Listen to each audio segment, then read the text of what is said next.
Hi friends, welcome back to your channel.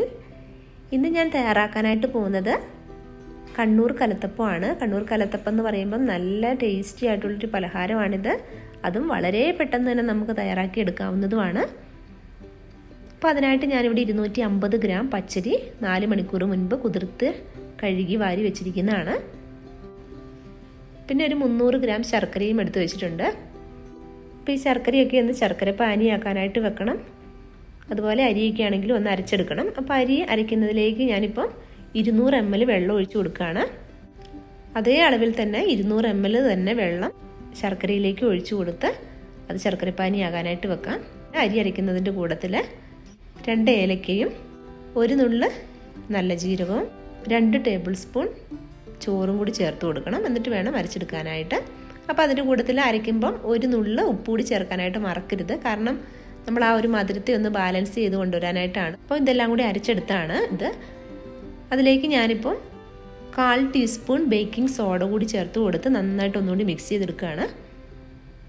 Baking soda തന്നെ വേണം കേട്ടോ ചേർക്കാനായിട്ട്. അപ്പോൾ ഈ സമയത്ത് നമ്മുടെ ശർക്കരയാണെങ്കിൽ ഇവിടെ ശർക്കരപ്പാനി റെഡി ആയിരിക്കുകയാണ്. അപ്പോൾ ഈ ശർക്കരപ്പാനി റെഡി ആയിരിക്കുന്നത് നമ്മൾ വറ്റി വരാനൊന്നും വെയിറ്റ് ചെയ്യേണ്ട. ജസ്റ്റ് എല്ലാം ഒന്ന് ശർക്കരയൊക്കെ ഒന്ന് മെൽറ്റായി വന്നാൽ മതി.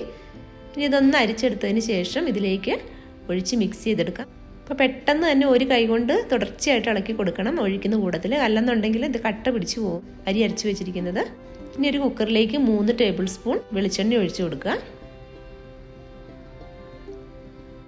അപ്പോൾ ആ വെളിച്ചെണ്ണ ഒന്ന് ചൂടായി വരുമ്പോഴേക്കും ഒരു 1.5 ടേബിൾ സ്പൂൺ അളവിലുള്ള തേങ്ങ കൊത്തിയതും കൂടി ചേർത്ത് കൊടുക്കാം. അപ്പോൾ ഈ തേങ്ങ കൊത്തിയതൊന്ന് ബ്രൗൺ കളർ ആകുമ്പോഴത്തേക്കും കോരി മാറ്റി വെക്കണം. അപ്പോൾ ഈ തേങ്ങ വറുത്തെടുത്ത ആ എണ്ണയിൽ തന്നെ 1 ടേബിൾ സ്പൂൺ ചെറിയ ഉള്ളിയും കൂടി ചേർത്ത് കൊടുത്ത് അതുകൂടി ഒന്ന് വഴന്ന് വരാനായിട്ട് വെയിറ്റ് ചെയ്യണം. ഇനി ഇതിലേക്ക് നമ്മുടെ അരച്ച് വെച്ചിരിക്കുന്ന മിക്സ് ചേർത്ത് കൊടുക്കാം. അപ്പോൾ ഈ സമയത്ത് ഒരു 30 സെക്കൻഡ് നേരത്തേക്ക് തീ ഒന്ന് ഹൈ ഫ്ലെയിമിൽ വെച്ച് കൊടുക്കാം.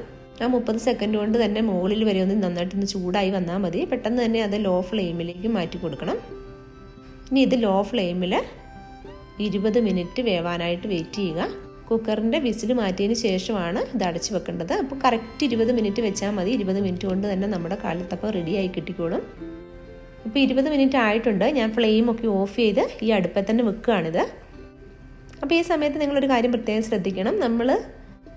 ഞാനിവിടെ സ്റ്റീലിൻ്റെ കുക്കറല്ല ഉപയോഗിച്ചിരിക്കുന്നത്, അലുമിനിയം കുക്കറാണ്. അതേസമയത്ത് നിങ്ങളുടെ കയ്യിലുള്ളത് സ്റ്റീലിൻ്റെ കുക്കറാണെന്നുണ്ടെങ്കിൽ ചിലപ്പം അത് ചോട്ടി പിടിക്കാനുള്ള ചാൻസ് കൂടുതലാണ്. അപ്പോൾ അങ്ങനെയാണെന്നുണ്ടെങ്കിൽ സ്റ്റീൽ കുക്കറുള്ളവർ ഇതുപോലെ കലത്തപ്പം ഉണ്ടാക്കുമ്പം ഒരു തവയോ അല്ലെങ്കിൽ ഒരു ചീനച്ചട്ടിയോ അങ്ങനെ എന്തെങ്കിലും ചൂടാക്കിയതിന് ശേഷം അതിൻ്റെ മുകളിലേക്ക് ആ കുക്കർ എടുത്ത് വെച്ച് അങ്ങനെ 20 മിനിറ്റ് വേവിക്കുന്നതാണ് നല്ലത്. അപ്പോൾ ഒരു കാരണവശാലും ചോട്ടി പിടിക്കുമെന്നുള്ള പേടി വേണ്ട.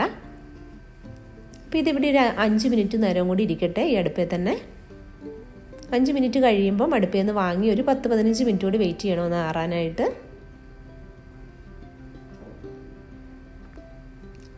ഇപ്പം ഒരു 15 മിനിറ്റ് കൂടി ആയിട്ടുണ്ട്. കിണത്തപ്പം ഒക്കെ തണുത്ത് സൈഡിൽ നിന്നൊക്കെ പതിയെ വിട്ട് വരുന്നുണ്ട്. നമുക്ക് അങ്ങ് കൈകൊണ്ട് തന്നെ അങ്ങ് കമിഴ്ത്തി എടുക്കാനായിട്ട് പറ്റും. കണ്ടോ, ഇത്രയേ ഉള്ളൂ നമ്മുടെ കണ്ണൂർ കലത്തപ്പം ഇവിടെ റെഡിയായി. ഞാനിത് മുറിച്ച് കാണിക്കാം കേട്ടോ എങ്ങനെയാണെന്ന്. കണ്ടോ, ഇതുപോലെ നല്ല ആരോട് കൂടിയുള്ളതാണ് ഈ കണ്ണൂർ കലത്തപ്പം എന്ന് പറയുന്നത്. നമ്മൾ എല്ലാവർക്കും വീടുകളിൽ ഈസി ആയിട്ട് തന്നെ തയ്യാറാക്കി എടുക്കാവുന്ന ഒരു പലഹാരമാണ്. അപ്പോൾ നിങ്ങളെല്ലാവരും ഇതൊന്ന് ട്രൈ ചെയ്ത് നോക്കുക. എന്നിട്ട് നിങ്ങളുടെ ഫീഡ്ബാക്ക് അറിയിക്കാനായിട്ട് മറക്കരുത്. Thank you for watching.